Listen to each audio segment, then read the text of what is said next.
The chime of the bell beckons us into sacred time. Welcome to the First Unitarian Universalist Church of Houston, where we widen love's circle by honoring the inherent worth and dignity of all. We extend a heartfelt and inclusive invitation to join us in meaningful worship and service to the world. Buenos días y bienvenidos a esta comunidad donde ampliamos el círculo del amor, honorando el valor y la dignidad inherentes de todas. We greet all of you who join us this morning. We hope those of you who are watching online will fill out our online visitor form and refer to the many announcements in our online order of service. We ask those of you who are here in person to take a moment after the service and introduce yourself to someone that you do not know. Now, please join Bob Miller in our opening hymn.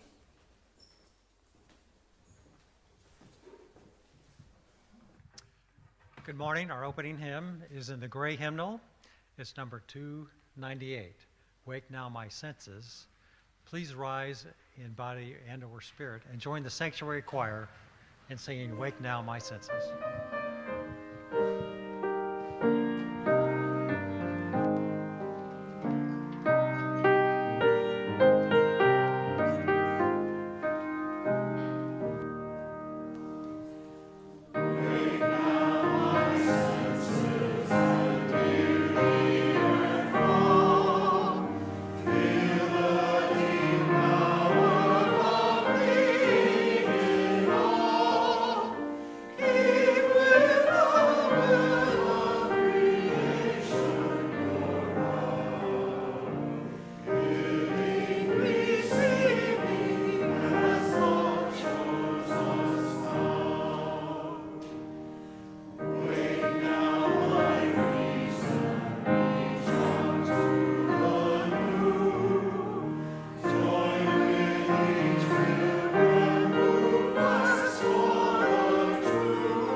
Wake now my senses and hear the earth call.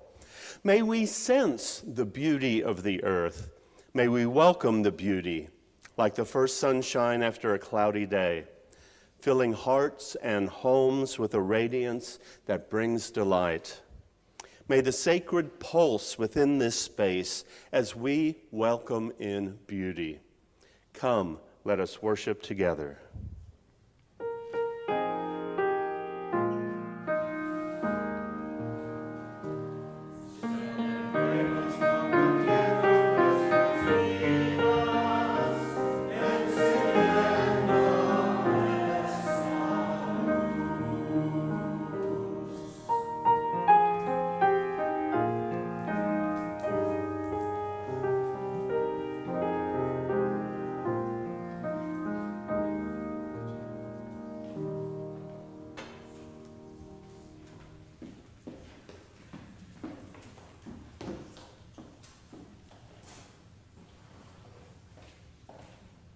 Good morning.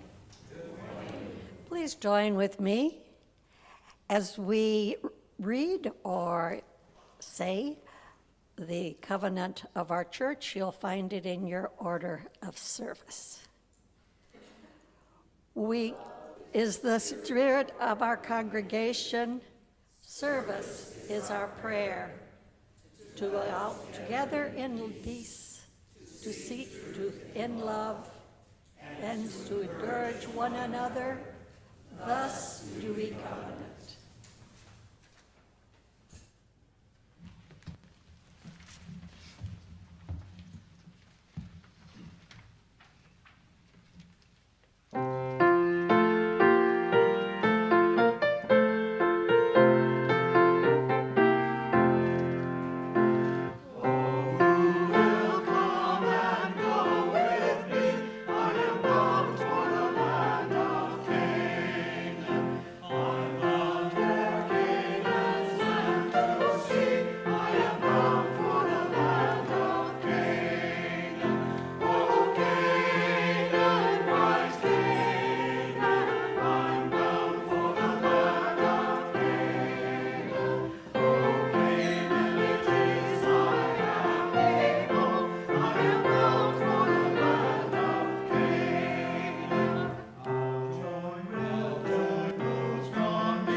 Now it is time where I invite children up.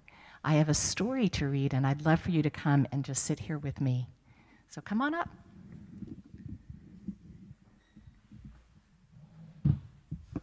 Parents can come too.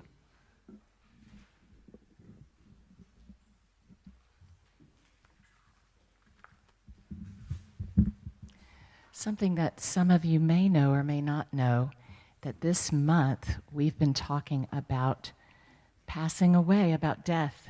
And I have a story called Lifetimes that I'd like to read to you.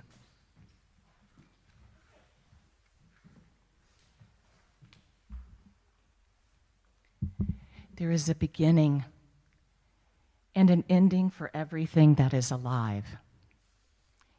And in between is living. All around us, everywhere, beginnings and endings are growing all the time. And in between is living. This is true for all living things, for plants, for people, for birds, for fish, for trees, for animals, even the tiniest insect. Nothing that is alive goes on living forever. How long it lives depends on what it is and what happens while it's living. There's a crab.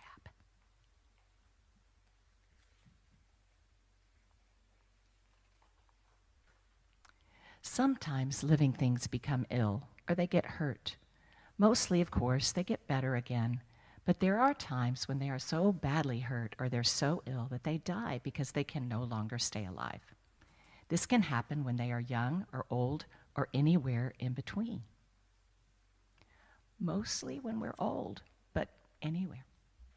It may be sad, but it is the way of all things, and it is true for everything that's alive, for plants, for people, for birds, for fish, for trees, for animals, even for the tiniest insect.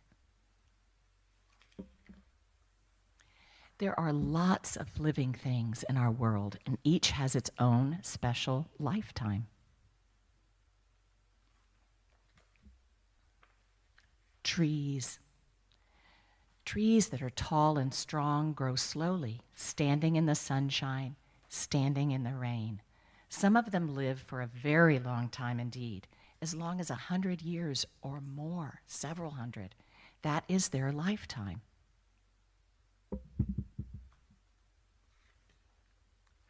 Rabbits and mice grow up in only a few weeks. Then they go on to live a year or two, crunching up carrots and seeds, nibbling on cheese, until they grow very old and tired, and it is their time to go. That is how it happens to be for rabbits and mice. It is the way they live. It is their lifetime.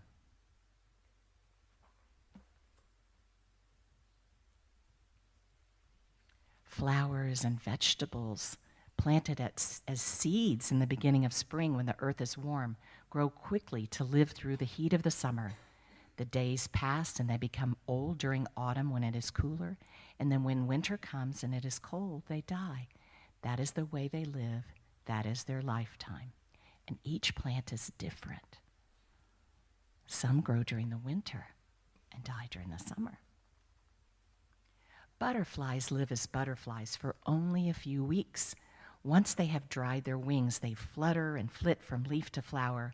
And at first they are bright and quick, but as time passes, they begin to slow down until finally they can go no further. They rest for a while and then they die. And that is the way butterflies live, and that is their lifetime.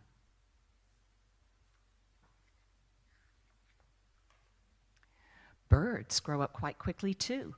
It is often no more than a few months from the time they hatch until they are strong enough to fly and feed themselves. How long they live after that depends upon their size. Mostly, the bigger they are, the longer they will be alive. That is the way birds live. Some for as long as 50 years, and others for no more than 2 or 3. But however long, it is their lifetime for each one.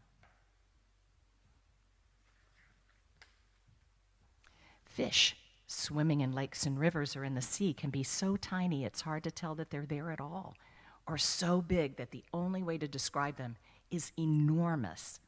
Again, as far as we know, it seems that the smaller they are, the shorter will be their lifetime. That is how fish live. Their lives can be as little as a day or so, or as long as 80 or 90 years. Those are their lifetimes. And people, well, like everything else that is alive, people have lifetimes too. They live for about 60 or 70 or 80 or 90 years doing all the things that people do, growing up and being grown up. It can happen, though, just as it does with all living things, that people become ill or they get hurt. Mostly they get better again, but there are times when they are so badly hurt or so ill that they die because they can no longer stay alive. It may be sad, it is sad, but that is how it is for people. It is the way they live, and it is their lifetime.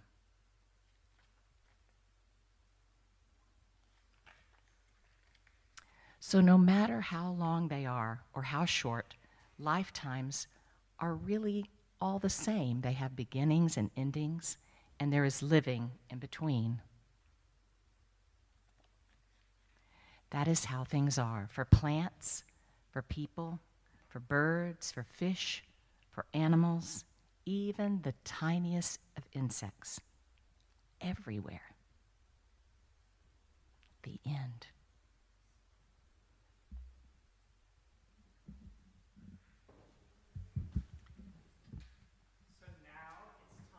Go off to religious education classes, and we're going to sing the young folks out to the tune of As You Go. And young folks, as you go, remember that we love you and we're so happy you're part of our community because you're not just our future, but you're part of our present. And today I get to go with you, so I'm excited about that.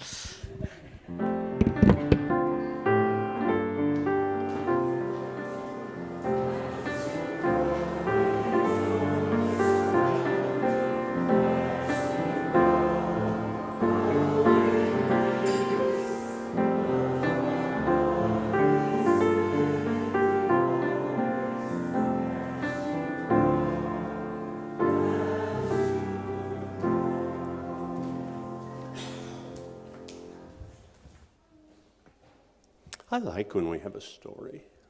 That was nice. The holiday season has passed, the freezing temperatures and snow have passed, and we pause to reflect upon the opportunities and challenges ahead. It is the time when, if even for a moment, we set aside our rushing and the distractions. This is the time during the service when we pause for contemplation. And so, with intention and care, we carve out this time to enter into a time of stillness, a time that may bring us a new peace and understanding. This is a time that some call meditation and others name prayer. Settle your body into a comfortable place. Breathe with me as we gather to do the holy work of kinship and support. Open your mind. Open your heart. God of many names and mystery beyond all our naming, today we come to you after experiencing the first week of the politics of cruelty expanding from the state to the nation. We are here to plead for mercy for the oppressed and vulnerable and for the strength for us to stand up for them. Because more than we might realize or care to admit, we are them. Give us strength to speak truth to power.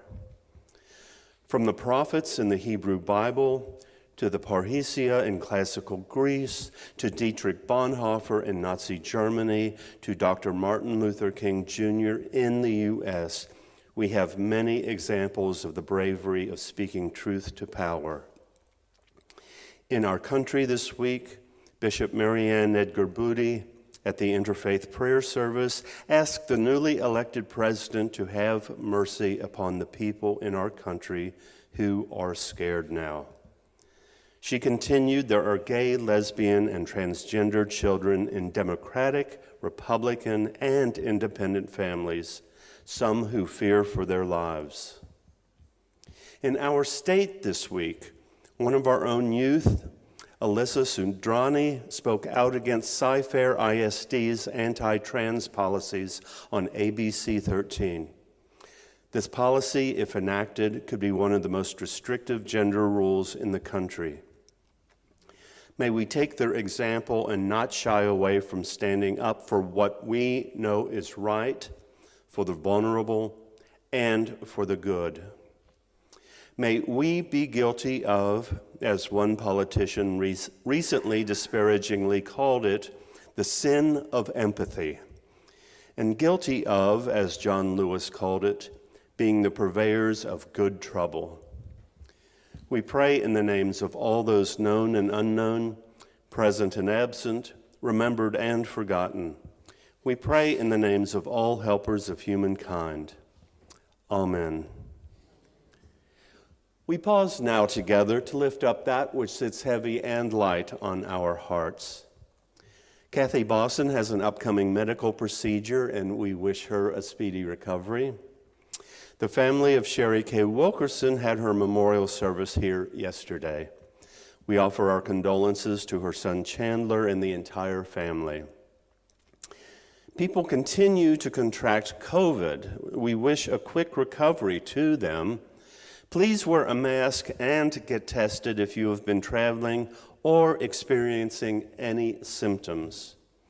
We put a book in the foyer so that you may put things that you are concerned about or joys in your life. This wasn't signed, but I have a feeling it was Emily who asks who tells us, my sister Robbie Lopater Davidson, who just underwent an emergency appendectomy this week. So we wish for a quick recovery for her. We now turn to a practice inspired by African, indigenous, and pagan traditions. We say aloud or bring to mind those who we wish to be held by the loving embrace of this religious community. They are part of the great cloud of witness and memory, and we will, even if we do not know their names, hold them in our hearts.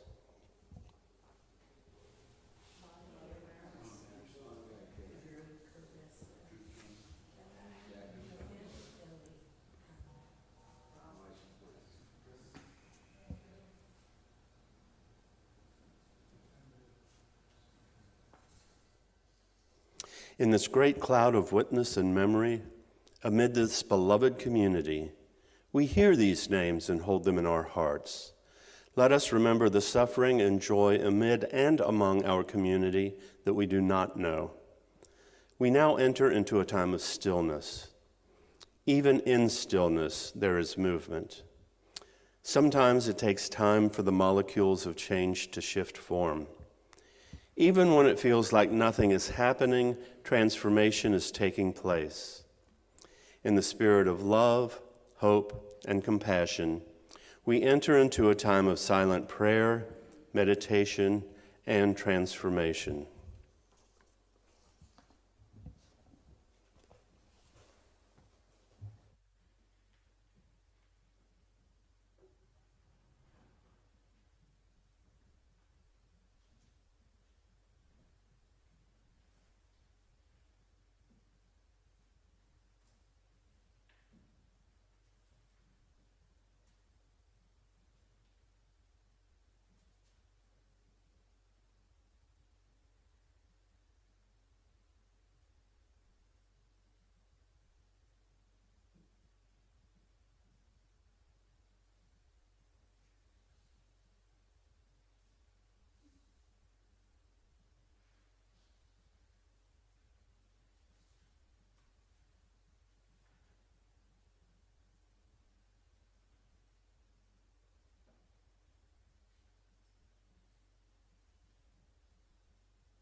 Our morning offering is shared each week with an organization that shares our Unitarian Universalist values and through which we may live out our principles in the world.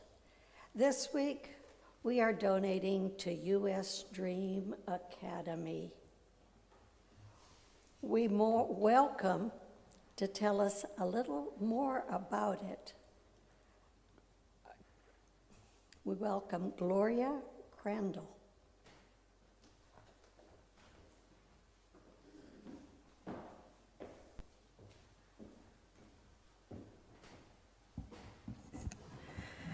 Good morning, First Unitarian Universalist Church family. Thank you for welcoming me today to hear our incredible generosity and commitment to supporting U.S. Dream Academy mission. It is truly a blessing to stand before you and share the work we do, as well as the profound impact your contributions are making in the lives of so many young people here in the Houston area. At U.S. Dream Academy, our mission is to unlock the potential within every child we serve, particularly those facing significant barriers to success. We work with children who are overlooked, underserved, and navigating challenges far beyond their years. Our goal is simple yet transformative: to break the cycle of poverty, incarceration, and limited opportunity by equipping these children with the tools they need to dream big, believe in themselves, and achieve their full potential. For the past 3 years, I had the privilege of working with U.S. Dream Academy and witnessing firsthand the remarkable impact of the work. I was at Peck Elementary School, Bruce, and Blackshear. The framework is rooted in 3 components: building strong relationship, fostering mindfulness practices, and creating a safe space through what we call inner circle. These practices empower students to regulate their emotions, build resistance, and develop the confidence they need to thrive. The transformation I've seen extend far beyond the students. They ripple through families, schools, and entire communities, strengthening bonds and fostering growth for everyone involved. Let me share a story from one of our recent programs that highlights the power of the work we do. During our recent mentor takeover event that took place at Blackshear Elementary School, volunteers guided students through mindfulness activity, including using a water bottle filled with glitter to represent their emotion. This simple tool helped them visualize how their feelings, such as anger, sadness, and frustration, can settle when given time and care. Students began to identify their emotion triggers and learning how to respond rather than react. These are the moments when children discover their strengths, gain control over their emotions, and start dreaming bigger. Lost my place, I'm sorry.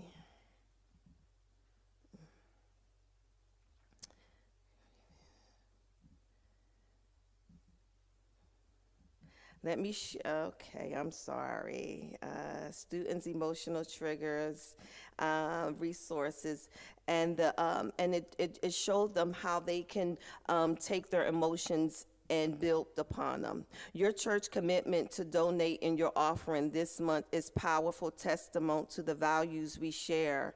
You're not just giving to a program, you're investing in hope, an opportunity, a brighter future for our children who need it most. You're showing them that their dreams are worth believing in and their community is rooting for their success. At this final Sunday for your offering to support U.S. Dream Academy, I can assure you that your seeds and contributions are changing their lives. Every dollar is an act of faith in the seeds and potential steps to helping children soar beyond their circumstance. On the behalf of U.S. Dream Academy and our students and our family, thank you for your kindness, your prayers, and your partnership. Together we are building a future where children can thrive in every dream that they have. So thank you and God bless you.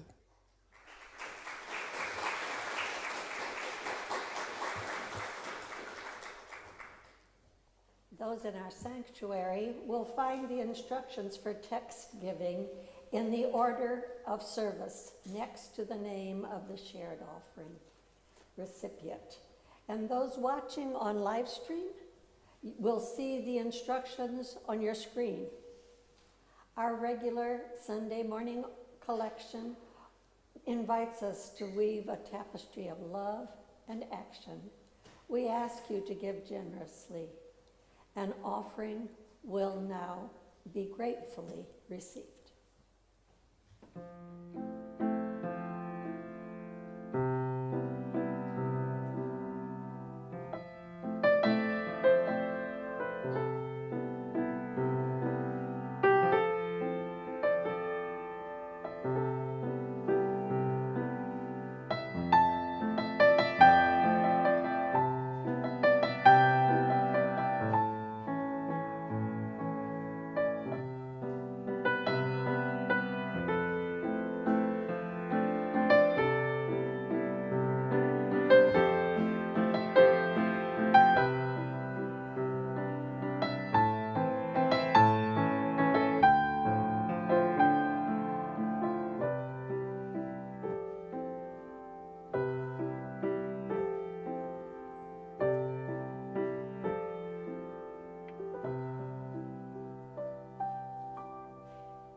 Please join me in saying the dedication to the offering, which can be found in your order of service.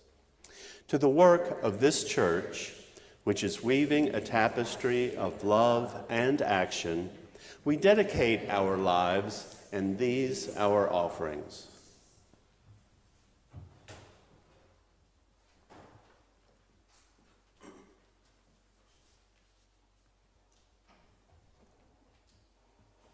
Our first reading today is an excerpt from Pancakes and Process Theology by the Reverend Elizabeth Stevens. In process theology, God, or the spirit of life, or the creative spirit, or goodness, or love, insert whatever word works for you, God works like the scent of pancakes in the morning to awaken longings deep in the heart, luring not just people, but all of creation forward in a continually unfolding process of growing and becoming. Perhaps the simplest way to access process theology is to embrace the notion that we are part of the universe of free choosers, a universe that is in the process of becoming what the participants in the universe are choosing to become. In a very fundamental way, we are our choices. Our choices define us. They also define and determine what the universe becomes. We are co-creators of the universe. So where does God fit in? God then is what keeps pulling the universe forward, pulling it toward life and love and peace and connection, keeping it from descending into entropy, stagnation, and collapse. Here ends the reading.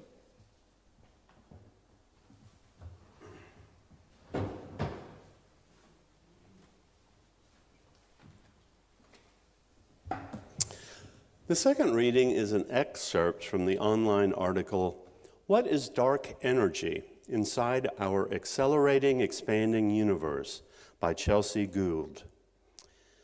Some 13.8 billion years ago, the universe began with a rapid expansion we call the Big Bang. After this initial expansion, which lasted a fraction of a second, gravity started to slow the universe down.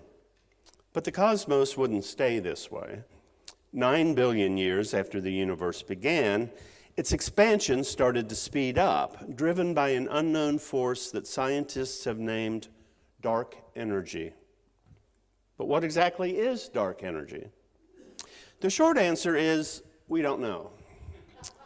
But we do know that it exists. It's making the universe expand at an accelerating rate.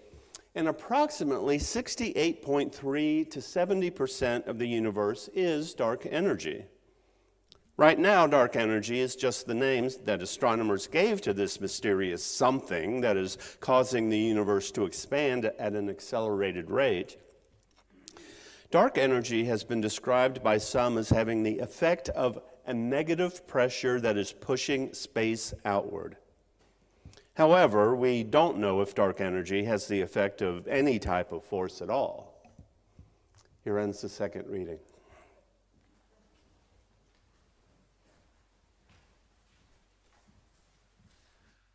Our next hymn could also be found in the Gray Hymnal. It is number 34.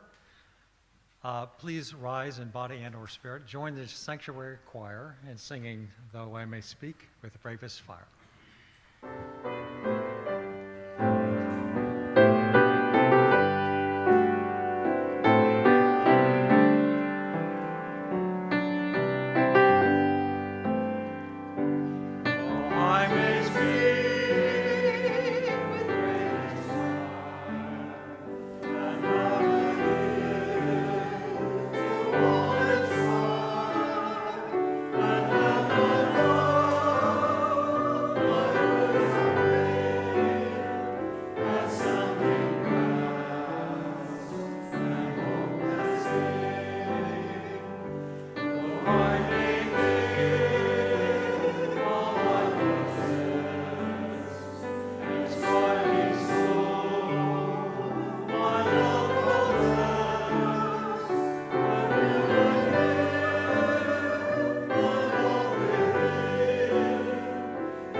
I've always made the assumption that at least one person in the congregation will know more than I do about nearly anything that I reference in a sermon. You're a smart lot, and it can be intimidating. So I often approach these hoping to prompt you to ask better questions, to think about things in a way that might not have occurred to you. This is one of those sermons. I've never been mistaken for Sheldon Cooper, PhD, SCD, the senior theoretical physicist at Caltech, despite our same last name and ties to the state of Texas. He was a child prodigy and has a genius level IQ of 187. While my IQ is but a fraction of that, I do have the advantage of not being a fictional character.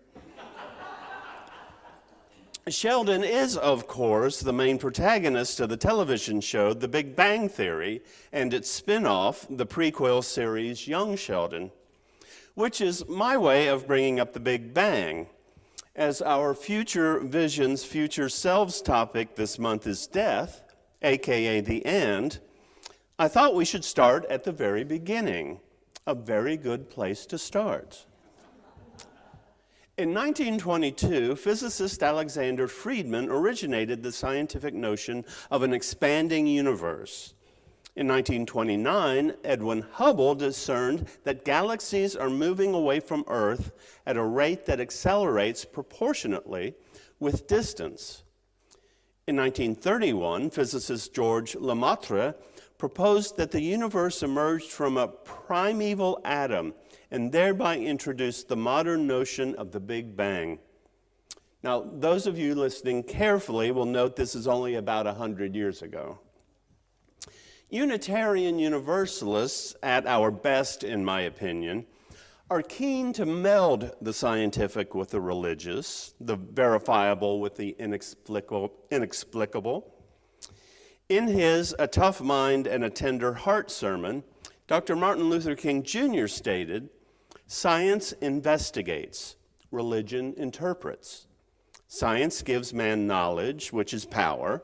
Religion gives man wisdom, which is control. Science deals mainly with facts. Religion deals mainly with values. The two are not rivals." So approximately 13.8 billion years ago, the universe expanded faster than the speed of light for a fraction of a second, a period called cosmic inflation. When cosmic inflation stopped, the energy driving it transferred to matter and light, the Big Bang. Matter, for dust thou art, and unto dust shalt thou return. Light, and God said, "Let there be light," and there was light. I believe there may be a closer connection to the scientific and the theological than we may be anxious to admit. By pairing those two readings earlier this morning, I was suggesting that, for all we know, dark energy may be what many think of as God. Their most conspicuous shared attribute is the fact that we don't really know what they are. 70% of the universe is dark energy. And many faith traditions believe God is omnipresent, present everywhere at all times. The unknown force causing the universe to expand may also be the force pulling it forward toward love and peace and connection, like the scent of pancakes in the morning. Similar to what I just described, within Shinto, the indigenous religion of Japan, natural events are considered to be manifestations of heavenly energy. The Hindu faith accepts God as both a grounding absolute reality and the exponent of innumerable changing processes. They believe there is something eternal and inherently divine within the human heart, and that something is not different from that which is eternal and inherently divine and permeates all creation. Buddha taught that Hindu gods do exist, but do not hold dominion over daily human life. Instead, they are subject to the same universal laws that human beings must observe. Since time began, and in all cultures and times, people have tried to articulate those things we have trouble understanding. People have turned to myth, not as in an untruth, but as in a traditional story that may be essentially true while not necessarily historically accurate, to explain the world around us. We have also turned to metaphor, a phrase suggesting a resemblance to something not literally like it. In the Christian tradition, God has been described as a king, a shepherd, a rock, and many other things. But these metaphors don't seem to work very well anymore. Shepherd isn't offered as a viable option at most schools' career day. Being a king is mostly confined to England and the mind of one misguided office holder. And the rock is a wrestler and voice in Moana movies. In his book, Judaism, Physics, and God, Searching for Sacred Metaphors in a Post-Einstein World, Rabbi David W. Nelson looks for new metaphors to help express religious belief and thought.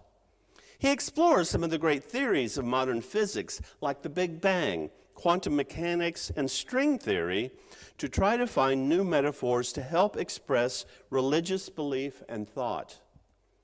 My favorite new metaphor that he proposes is that of a fractal. a term coined in 1975 to describe a particular kind of real-world shape. This is mathematician John Casty's description. Fractals are curves that are irregular all over. Moreover, they have exactly the same degree of irregularity at all scales of measurement. So it doesn't matter whether you look at a fractal from far away or up close with a microscope. In either case, you'll see exactly the same picture. So if you hold a large fractal object in your hand and break off a tiny piece and look at it under magnification, it will be exactly like the original object. You can keep breaking off smaller and smaller pieces until there's nothing visible left, and each piece will still be exactly like the original. Did you ever make a diorama in a shoebox in school? I remember using twigs to simulate full-grown trees. When you look through the hole at the end of the shoebox, with a little imagination, you could see what appeared to be a full-sized landscape. These twigs could be thought of as a type of fractal. The twig looks just like the branch looks just like the limb looks just like the entire tree. Other real-life examples are the branching of river systems, tiny streams feeding larger streams, feeding rivers, the branching structure of the bronchi in the lungs, the contours of clouds, the distribution of noise in an electric signal, and the surfaces of proteins like hemoglobin. All these phenomena, and many others, exhibit the remarkable fractal characteristic of self-similarity. The list suggests that there is something essentially fractal about the shape of the universe in a literal as well as a metaphorical sense. Now, here's where it gets both interesting and relevant, at least to me. Rabbi Nelson asks, might it be useful to think of God's shape as fractal? I quote from his book, if we assume that there are basic structural similarities between the universe and the creative processes that designed it, then it makes sense to think of the fractal nature of the universe, visible at all scales from the submicroscopic to the supergalactic, as reflective of the shape of God. What does that mean? Simply that when I contemplate the structure of a tree, the series of branchings off that lead from the trunk to the tiniest twigs, what I am contemplating is in some sense reflective of God. And the fact that the structure is self-similar means that I can contemplate the whole picture of God, the entire divine structure and nature, as it were, in a single flash of lightning or the veins on a single leaf. According to one traditional explanation of the statement in Genesis that God made humans in God's own image, when I interact with a human being, I can see through that individual to the God in whose image he or she is created. As that understanding changes my relationship to other people, leading me to value their uniqueness and their inherent and infinite worth, so regarding any of the many fractal-shaped phenomena of nature as geometric images of God can change not only my ability to sense God's presence, but my view of the world in which I live. We use these metaphors to imagine what God or aspects of the divine may be like. Humanity has also always created stories and imagery around death and life after death, next month's Future Visions, Future Selves topic. People don't like to think about, let alone discuss, death, but like taxes and bad traffic in Houston, death is a sure thing. After today's second service, we're having a workshop in the fireside room to give you information on how to prepare for the inevitable. In every time and culture, people have tried to make sense of and understand the concept of death. Much like many Unitarian Universalists, practitioners of Judaism choose to look beyond the ideas of death, heaven, and hell to focus on the value of human life here and now. This leads to the belief that there is more useful work on lifting others up than to wonder about our relationship to God after death. I've often mentioned Dr. King's vision of beloved community, a community wherein people from all racial, national, religious, and ethnic backgrounds are respected, and where their human dignity is affirmed. This takes place on this side of the grave. Now, in comparison, the Quran, the holy book of Islam, focuses eloquently and at length on preparing for the life to come and the temporary nature of life on earth. Because, as much as we don't like to think about it, our life here on earth is temporary. Now, according to Hindu scriptures, at the time of death, the soul of the believer departs the body through a spiritual channel in the body called a chakra. The belief is that one's destination is dependent upon one's state of mind at the moment of passing. This gives those who are aware of their impending death time to prepare, completing as many earthly obligations as possible, and to resolve their disputes, debts, and emotional entanglements before passing. Ideally, the practitioner aims to avoid rebirth and attain permanent union with infinite intelligence. Last year, Conrad and I visited a pre-Columbian architectural site called Los Guacamontones in the state of Jalisco. Those who built the site participated in the shaft tomb tradition. The most influential citizens were interred underground. A shaft was dug, then a room of sorts was carved to lie the deceased and surround them with vessels, figurines, and other mortuary goods. The guide explained that the deeper the shaft, the closer the deceased were to the paradise for the mortals below. The paradise for the gods was above, hence the building of bullseye-shaped stepped mounds used for ceremonial rituals. We had visited Los Guacamontones so I could fulfill a promise to preach at the Lake Chapala UU Fellowship in Jalisco, although I was still reeling from my parents having passed in December. I then returned here to Houston and preached almost exactly a year ago today. In that sermon, I talked about the beliefs held by my parents and their religious community. They believed in the Christian concept of reward in the afterlife for those who accept redemption through Jesus Christ. My father was devastated when my mother died. His only consolation was that he would be with her soon. At his service, person after person, while expressing regret, noted that he was with her again. The one song he wanted sung at his funeral was "The Far Side Banks of Jordan," because the lyrics promised he'd be waiting for my mom. And I'll be waiting on the far side banks of Jordan. I'll be waiting, drawing pictures in the sand. And when I see you coming, I will rise up with a shout and come running through the shallow waters, reaching for your hand. Rivers seem to be a recurrent theme in the afterlife. In the Iliad, the river Styx forms a boundary of Hades, the abode of the dead. Our choir sang earlier, "If you get there before I do, I am bound for the land of Canaan. Look out for me, I'm coming too. I am bound for the land of Canaan." Just as we imagine what may happen once we breathe our last breath, some wonder what will happen when the universe meets its untimely end.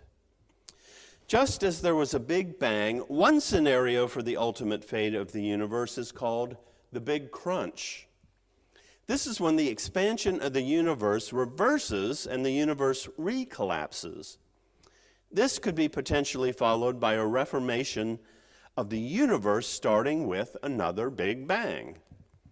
While not the most plausible theory, some physicists have proposed that a Big Crunch-style event could result from a dark energy fluctuation.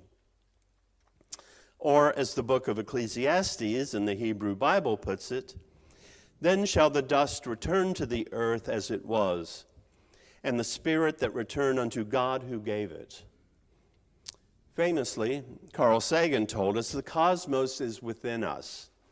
We are made of star stuff. We are a way for the universe to know itself. Perhaps the big crunch, the universe recollapsing on itself, is that star stuff returning to the Spirit who made it. Perhaps, as the Hindu scriptures suggest, we will be attaining permanent union with infinite intelligence. Perhaps some of that star stuff experiences that union as arriving at the land of Canaan, and some experience it as seeing their loved ones on the far side banks of Jordan. Perhaps there is a closer connection to the scientific and the theological than we are anxious to admit. It's something to think about. Amen.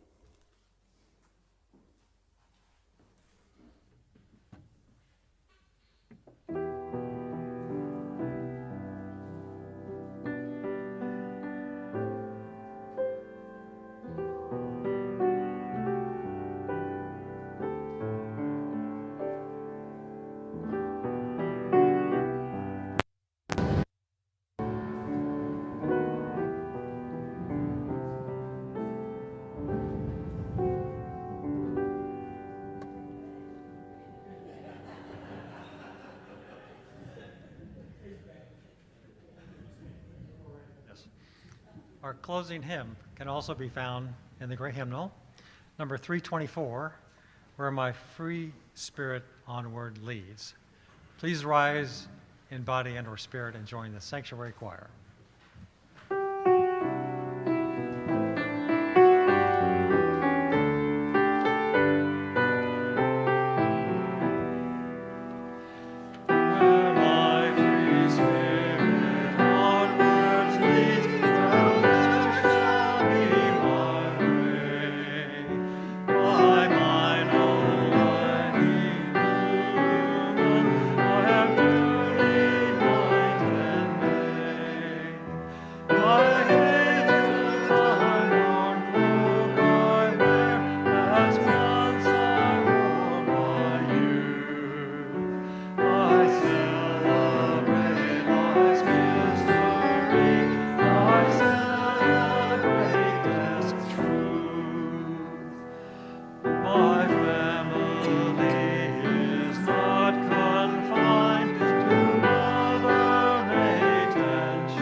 You may be seated. And join me in the words of the extinguishing of our chalice. We extinguish this flame, but not the light of truth, the warmth of community, or the fire of commitment. These we carry in our hearts until we are together again.